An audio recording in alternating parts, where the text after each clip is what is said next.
ఒకటే లక్ష్యం, మహిళా సాధికారిత అంటే ఏంటో ఈరోజు చూపించినటువంటి ప్రభుత్వం జగన్మోహన్ రెడ్డి గారి ప్రభుత్వం. ప్రతి మహిళ కూడా ఈ ప్రభుత్వాన్ని భుజాలపైన ఎత్తుకోవాల్సినటువంటి అవసరం ఉంది. ఆ ప్రచారాన్ని నేను తీసుకోవడానికి ఎన్నికల సమయంలో ఆ బాధ్యత తీసుకోవాల్సిన అవసరం నాకు ఉందనిపించింది. అందుకనే రాజీనామా చేశాను. నేను మాత్రమే కాదు, ఏ మహిళకైనా సరే ఈ రాష్ట్రంలో మహిళల గురించి ఆలోచించే వారు కానీ, మహిళలు బాగుండాలని కోరుకునేటటువంటి ఎవరైనా సరే ఈ ప్రభుత్వాన్ని బలపరచాల్సిందే, ఈ ప్రభుత్వానికి అండగా నిలవాల్సిందే. ఎందుకంటే మహిళా సాధికారిత అనేటటువంటి దానికి మేము కూడా చాలా సంవత్సరాలుగా మహిళా ఉద్యమాల్లో పనిచేసాం. అనేక సంఘాలలో రాజకీయాల్లోకి రాకముందు మహిళల కోసం పనిచేసాం. న్యాయవాదిగా నా దగ్గర ఉండేటటువంటి కూడా మహిళల కేసులే ఉండేవి. కానీ మహిళా సాధికారిత అనేటటువంటిది పల్లె ప్రాంతాలలో 80% ఏదైతే ఆధారపడి ఉన్నారో అక్కడ దాకా చేరాలి అని అంటే ఇప్పటిదాకా మాటలకే పరిమితమైంది. ఏ ప్రభుత్వమైనా సరే, చాలా ప్రభుత్వాలు చూసాం, చాలా వ్యక్తుల్ని చూసాం, పార్టీలని చూసాం.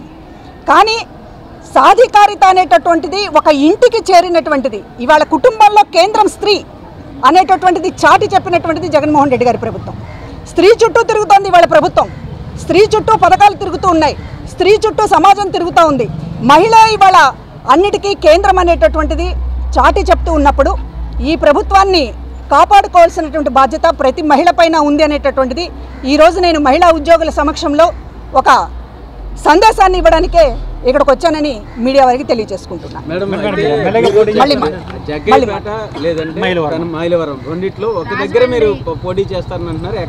పోటీకి అవకాశము లేకపోతే పోటీకి సంబంధించినటువంటి దానికి సంబంధించినటువంటిది ఆ ఆలోచనలతోనూ నేను రాజీనామా చేయలేదు.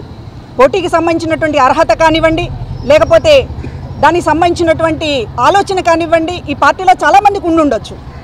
కానీ అది ఈ రోజున గీటరాయి కాదు. వ్యక్తులుగా కొంతమంది నష్టపోయి ఉండొచ్చు. ఈ పార్టీలో వ్యక్తులుగా సరైన న్యాయం జరగలేదని జగన్మోహన్ రెడ్డి గారి కుటుంబ సభ్యులు కూడా కొంతమంది అనుకుని ఉండొచ్చు. కానీ ఇవాళ ఈ పార్టీ అనేటటువంటిది 15 ఏళ్లుగా పోషించినటువంటి ప్రతిపక్ష పాత్ర మాత్రమే కాదు, ఇది ప్రజల పాత్ర. సమాజంలో ఎప్పుడూ లేనటువంటి విధంగా రాజకీయాలను కానీ, సమాజంలో మహిళల స్థితిగతులను కానీ, పేదవాళ్ల స్థితిగతులను కానీ మార్చడానికి ఒక మహాయజ్ఞంగా 15 ఏళ్లుగా కొనసాగుతున్నటువంటి దీంట్లో వ్యక్తులు ఎప్పుడూ ముఖ్యం కాదు. నాకు సీట్ వచ్చిందా రాలేదా అనేటటువంటిది ముఖ్యం కాదు. నా బాధ్యతని ఈ రోజున నిర్వర్తించాల్సినటువంటి అవసరం మహిళల కోసం ఉంది, సామాన్యుల కోసం ఉంది. మనసున్నటువంటి ప్రభుత్వానికి మద్దతు తెలియచేయకపోతే అది అన్యాయం అవుతుంది అనేటటువంటిది అది ప్రతి ఒక్కరూ ఆలోచించేటట్టు చేయడమే నా బాధ్యత అనుకుంటున్నాను. పార్టీ ఆదేశిస్తే పోటీకి సిద్ధమా? పోటీకి సిద్ధం, దేనికైనా సిద్ధమే. పార్టీ ఆదేశించినా ఆదేశించకపోయినా కొన్ని బాధ్యతలు నెరవేర్చడానికి సిద్ధంగా ఉన్నాం. అన్ని పరిస్థితులు కలిసి వస్తే జగన్మోహన్ రెడ్డి గారు తప్పనిసరిగా ఆలోచిస్తారు. కలిసి రాకపోతే ఈక్వేషన్స్ కావచ్చు, లేకపోతే బలాబలాలకు సంబంధించినటువంటి విషయాల్లో ఏదైనా ఒక కుదరకపోవచ్చు తప్ప అవకాశం ఇవ్వాలనేటటువంటి ఆలోచన ఆయనకి ఎప్పుడు ఉంటుంది. పార్టీ ఆదేశించి మిమ్మల్ని ఎన్నుకోమంటే ఏ చూసుకుంటారు? ఏ నియోజకవర్గం ప్రస్తుతానికి ఇది అసలు ఊహాజనితమైనటువంటి విషయము. ప్రస్తుతానికి పోటీ అనేటటువంటిది ఆ కాన్సెప్టే లేదు. ఖచ్చితంగా నాకు సంబంధించినటువంటి ఒక బాధ్యతగానే దీన్ని తీసుకుంటున్నాను తప్ప పోటీకి సంబంధించినటువంటి ఆలోచనతో కానీ, లేకపోతే అవకాశం వస్తుందనేటటువంటి దాంతో కానీ నేను తీసుకోవడం లేదు. ఇప్పటిదాకా మీడియా వారందరూ కూడా నాకు చాలా సహకరించినందుకు, మహిళా కమిషన్ చైర్పర్సన్గా మీరు అనేక మంది సహకరించారు. ప్రతి ఒక్కరికి ధన్యవాదాలు, కృతజ్ఞతలు. జగ్గైపేట నా ప్రాంతం కాబట్టి, నేను పుట్టి పెరిగిన ప్రాంతం కాబట్టి అనుకుంటారు. అంతకు మించి రాష్ట్రంలో మీరు నేను మీ వల్ల కావచ్చు, జగన్మోహన్ రెడ్డి గారి వల్ల కావచ్చు, రాష్ట్రంలో నేను తెలియని ఈ ప్రాంతం ఏది? అంటే అక్కడ రాజమండ్రి అనూష కేసు నుంచి మీరు యాక్టివ్గా ఉన్నారు కదా,